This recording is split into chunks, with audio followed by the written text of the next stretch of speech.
and etc. And today I understood why. I think because we have.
What is up, my Ammonites? It's your boy Yin Guy, and welcome to a little something different.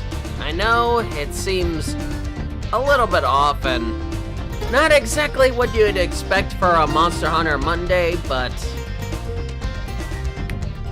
well, as you may have guessed, it's pretty exhausting. I mean, I've been kind of sucked into, as you may have I'm already doing a few things regarding D&D, a few other YouTube projects that I want to get done, but yet at the same time, there's been a lot of chaos that I have been seeing online. And it is not merely well, yes, obviously, in case you haven't guessed it already, a lot of it is in fact political. Yeah. Too many absolute idiots, not just on the internet, but apparently in other places as well. I mean, I don't know if you guys have been paying attention a lot lately, but over in Minnesota, what the hell are you guys doing over there?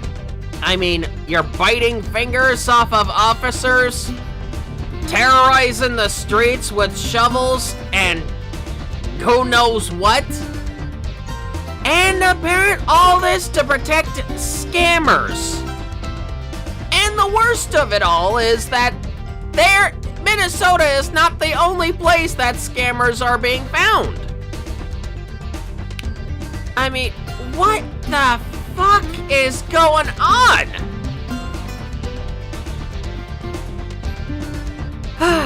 Yeah, I know I'm not supposed to do anything political, but it really has to be said.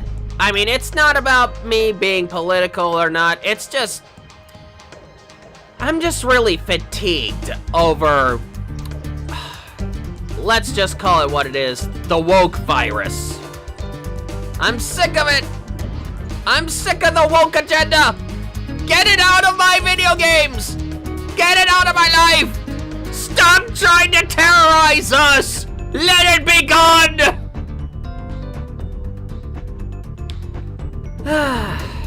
Yeah, it's gotten completely out of control now.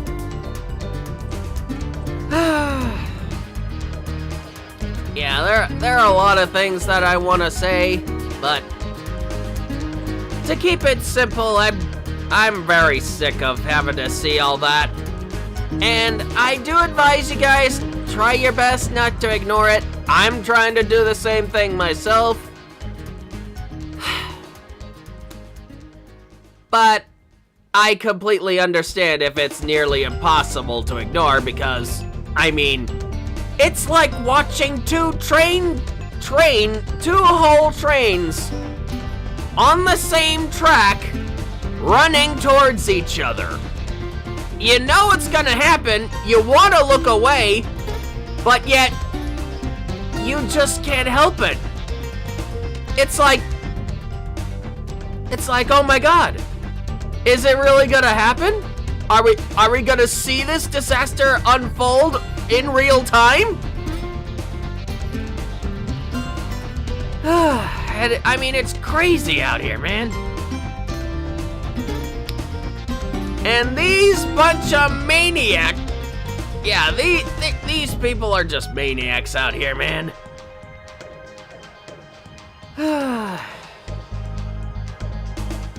Well, actually, you know what? I think it's a good time to just, watch a few things to help me get my mind off of these things. Yeah?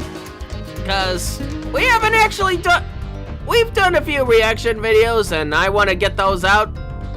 Why don't we go ahead and just watch a few things to get our minds off of the gutters, huh? Alright, that's Spyro's room.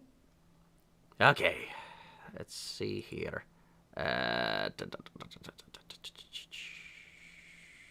Which one do I want today? Oh, let's see here.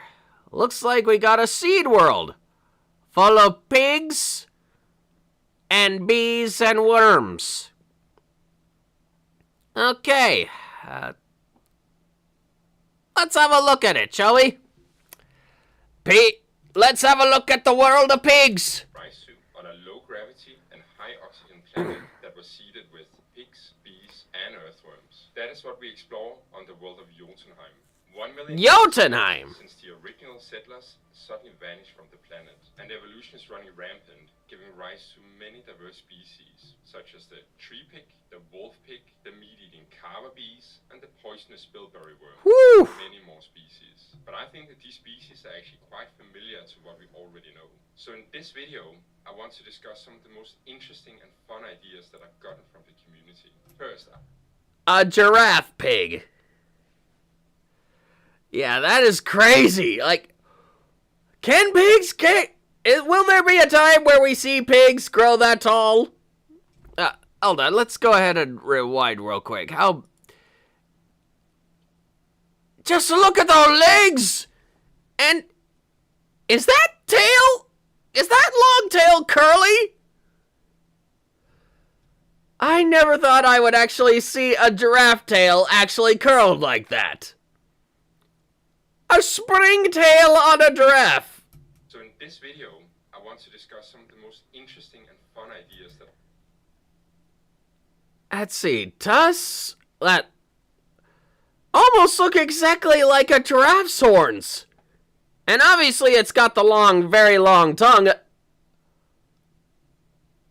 How is evolution going to be making one of these things? And what more can we expect? First, I want to discuss 4 different biomes that have been suggested by the community. 4 biomes. Alien to anything that we have on Earth. And then at the end, I want to discuss and show some very interesting and creative species that people in the community have come up with. Whoa! So A water bee! my videos, but now for the first time, I want to try and do a video where I'm not reading up from a script. And the reason that I want to do It's okay. is that sometimes I don't write scripts. Don't even worry about it. for me when I'm just reading out from a script. So I'm hoping that this is gonna sound a bit more natural, and maybe this is also a way for me to save a lot of time, because when you write scripts, it just takes so much time. So in this video, Yes, it really does. Yeah, too much time.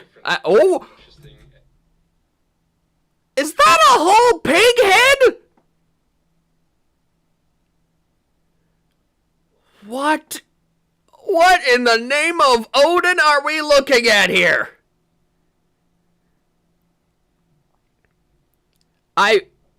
Is there gonna be a species named Thor? A stealthy predator named a Loki pig? Or perhaps a sea monster known as the Orman Parker? Okay, if you're watching this, Zeno, Yorman Porker. Put that on a trailer. Arising from the depths of the seas of Jotunheim, we have the Yorman Porker. Hear its mighty roar, rising from the depths. Oink! Biomes. The first one I want to discuss is the giant tunnels made by earthworms. And this comes from a thread on the first Jotunheim video, where Oystem suggested to have giant earthworms as part of the life in Jotunheim. And then in the Okay, giant earthworms. G113 suggested that these earthworms might make giant tunnels. And I remember when reading that, I thought that's just such an awesome idea. That would be I mean, there are fantasy worms that make caves, so... Then these tunnels will be less likely to collapse. So we can imagine that all different kind of species might live and evolve and thrive in these tunnels. And what I really like is that then other people are building on this idea. So there's other comments like this one, where they suggest that mole pigs, will start living in these tunnels and start chasing the earthworms. I mean, I think that's pretty interesting. Yeah, I mean, yeah. Giant earthworms just growing, making these huge tunnels, becoming bigger and bigger as a defensive response to being chased by these mole pig-like creatures. So you'll have this evolutionary race where the earthworms are growing bigger to defend themselves, and the mole pigs, they're growing bigger to be able to eat their earthworms. I think a little bit of an argument against pigs going too big, because they gotta squeeze through those tunnels, and if they get too big, well, it's gonna be really difficult to squeeze. And maybe they are more in social packs, like an ant colony or something? I don't know. this biome is very interesting, and it's something I really want to explore down the line. And before I move on to the next biome, I just have a comment I want to connect to this specific idea. And that is that I'm incredibly grateful for it. Because when I read that, I just thought this is such a good idea. And that made me think that maybe I should open up Jotunheim for other people to give input and comment. Yes! So I decided to use ideas from the YouTube community and from the comment section. And then I also made a Discord where there's so many good ideas. So this comment actually had a very profound effect on the future of Jotunheim. The next biome I want to discuss is related to trees and forests. Okay. So of course, the gravity is a lot lower in Jotunheim. So, bigger trees. Will need less to spend less energy and resources on structural support. And this means that they can grow a lot higher. And as I mentioned in the first Jotunheim video, there's been an evolutionary race for trees to get taller and taller to be able to reach the sunlight. And of course this means that the trees in Jotunheim will get absolutely massive and very, very tall. Even much taller than the tallest trees we have on Earth, like the redwood trees, which are just... Yeah, save those trees! We need the redwoods! Then you can consider different parts of the trees, like different biomes. You'll have the canopy at the top, and then you'll have like different biomes or layers to the trees where different kind of animals and species can thrive. And this idea was originally brought forward by Daniel. I mean, that's basically what we'd find in the Amazon rainforest, or any rainforest really. Heck, we see it in Skull Island. We see it in Pandora and Avatar. So, it's really not that far-fetched. If there's a forest, there's definitely layers to it. On the Discord, and I thought that this is just really cool. I mean, the conditions at the bottom versus the top are just going to be completely different. So this is something that I also want to explore more. And then one of the Discord members, Jack is back, was building on this idea. And their idea is that branches from trees will start like growing out at lower levels and start connecting with each other.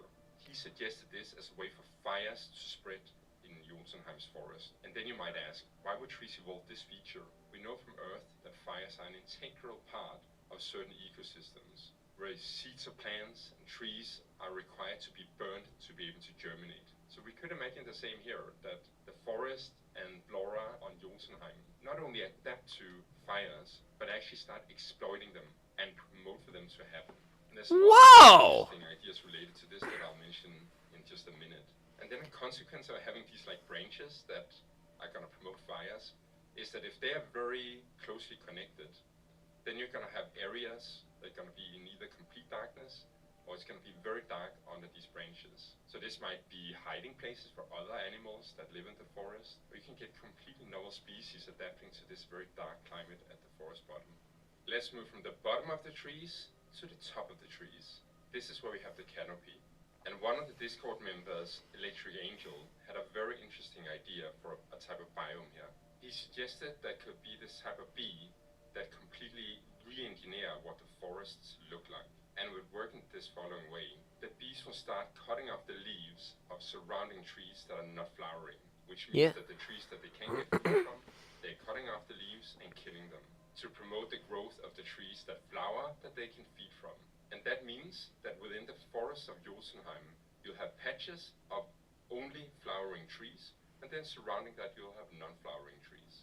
And I thought that was just such an interesting concept. And Electrical Angel has then been building on this idea and has been suggesting many different types of bee species that are evolving here in the canopy, based on this original species called the forester bee. The forester bee! Or the lumberjack bee! As the name kind of implies, it's a bee that attacks other beehives and honey and larvae and other sorts of resources. But the pirate bees still make their own honey. Of course they're pirate bees! Is going to become the Bjorn bee, and they don't produce any honey or collect any nectar anymore, but they solely live from stealing food and resources from other bees. And then from the bjorn bees, we get the Viking bees. Viking? As the name suggests, these are not so nice to have around if you're a normal bee. They will not just steal the honey, but they will even steal the larvae of normal bees. And they will take these larvae back home, where they will grow and basically become slaves for the Viking bees, called newgrounds. Yeah, why does that sound familiar in nature? Have been suggested to live in the canopy by Electric Angel. So you can imagine a really complex ecosystem forming up in the canopy with the bees and then of course the pigs, which we haven't even discussed at all. So you can have animals up here that will live their whole life just in the canopy, that won't even be aware that there's a ground where other species and ecosystems exist. The final biome I want to talk about is a biome located around the equator in Jotunheim that we have discussed. Okay, what's that? The settlers, they brought a lot of different plant and tree species when they went to Jotunheim. And one plant that they brought was the sunflower. And you can imagine that the sunflower adapts very well to the equatorial regions of Jotunheim. So you will have areas that are just covered in a sunflower forest?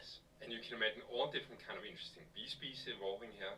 But because the oxygen concentration is so high on Jotunheim, fires will be going rampant through these areas. And therefore, as we discussed before, it is very likely that these sunflowers will adapt to these wildfires and might even incorporate them as part of their life cycle. So it has been suggested that some of these sunflowers will become very dark in color, so they will heat up more by the sun, and then basically they have like a lot of oil that will at some point trigger for them to self-ignite, causing massive fires across these sunflower plains. Okay, so let me get this straight.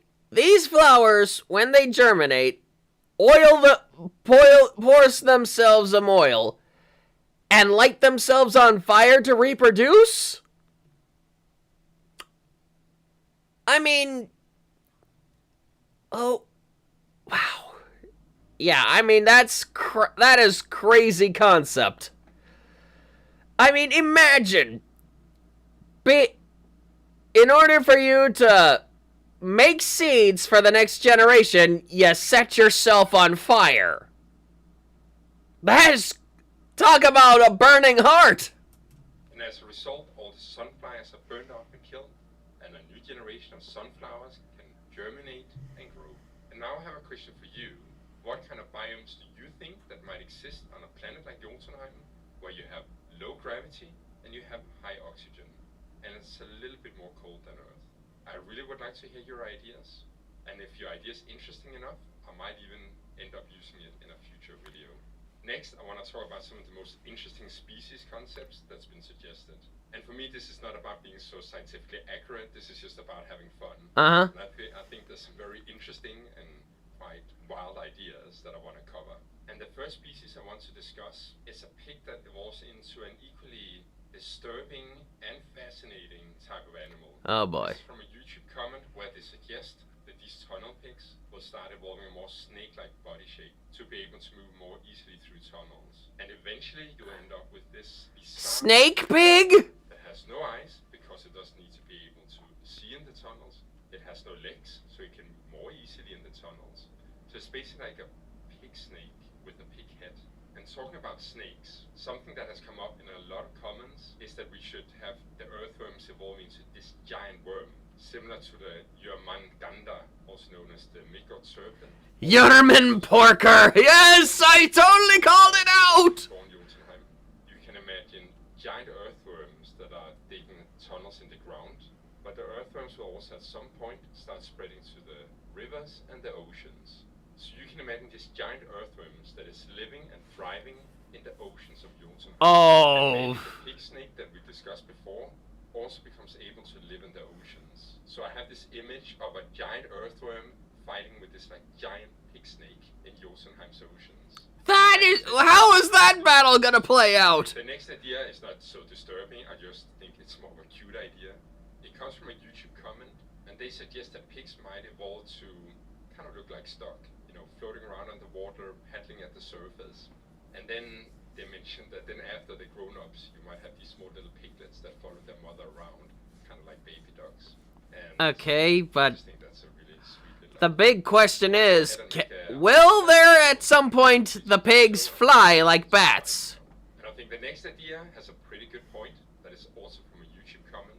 So if dinosaurs had T-Rex, don't pigs deserve to have this bipedal type of apex predator? I really like this concept. I wonder what it would look like. And I think it's something that I might want to explore more. Yeah, how would that work? Might get very Would that even be possible? relationships between the starting species, so the pigs, the bees, and the earthworms. And I've seen quite a few examples of this being suggested. But one example that I like is that you have these herbivorous deer-like pigs that make a relationship with bees. And the idea here is that the bees, they will live off, I mean, they suggest milk, but it could also be blood, I think, from the deer pigs. So they'll basically live underneath the fur of the deer pig. And then if a predator tries to eat the deer pig, the symbiotic bees will come out and start chasing off the predator. Another idea is that these bees might actually also be parasites of the pig species that they live in. And somebody's even suggested that the earthworms might evolve to become this leash kind of animal, attaching itself to pigs and sucking their blood, which I think makes sense. And the next I want to talk about is not an actual species, but it is an art that I have from one of the community members, Ocean Gwen. They have just created so many different... That's a lot of different pigs! Bees, pigs, and earthworms and Jotunheim. And I'm just showing some of them on screen now, but I really like how creative they are and all the They are! they're coming up with. So I wanted to show Look at these guys! one specific species. The final idea that I want to discuss is aquatic bees. This has been suggested quite a few times. For example, by Mystery on the Discord. And Mystery's idea is that bees will start building hives underwater with air pockets and start evolving to be able to swim in water. And I think that for sure there's a lot of niches that the bees can occupy in the water on your Okay, that is a cool idea. videos. And I think Ocean sea swarmers! bees can adapt to underwater life on Jotunheim. There are just so many good ideas for species on both the Discord and in the YouTube comments. So it's actually very, very hard for me to choose the best species. So I just want to thank all of you on the Discord, on the YouTube comments for just giving me so many good ideas for species and biomes I can use in future videos. I can come up with good ideas myself, but I think it makes it so much better when I have all of you supporting and giving more ideas. Yeah, that is a crazy ideas. That I'm allowed to mention. So that is Stataconus, Pananainen, and Flaving Tools. Thank you so much for supporting the channel. So this was the first time I just tried talking in a video without actually having a script. I just had some keywords that I followed. So yeah, it was a pretty interesting experience for me. Let me know what you thought of it and what you thought of this video. And if this does well and you like it, well, then I might very well make more of these type of interview videos. Alright, yeah, that's nice. Yeah. Actually feel a little bit better. But that aside, I've also been doing a little bit of world building myself. As you know, I have been doing a little bit of D&D work. And in the world that I conceived in my nerdy brain, I was actually busy reimagining what fairies might actually look like. Yes, a fish like me, imagining fairies. Now hear me out on this, on where I'm going with a few other things. You see, I've been imagining a few ideas for what fairies might actually be like, creatively and biologically speaking.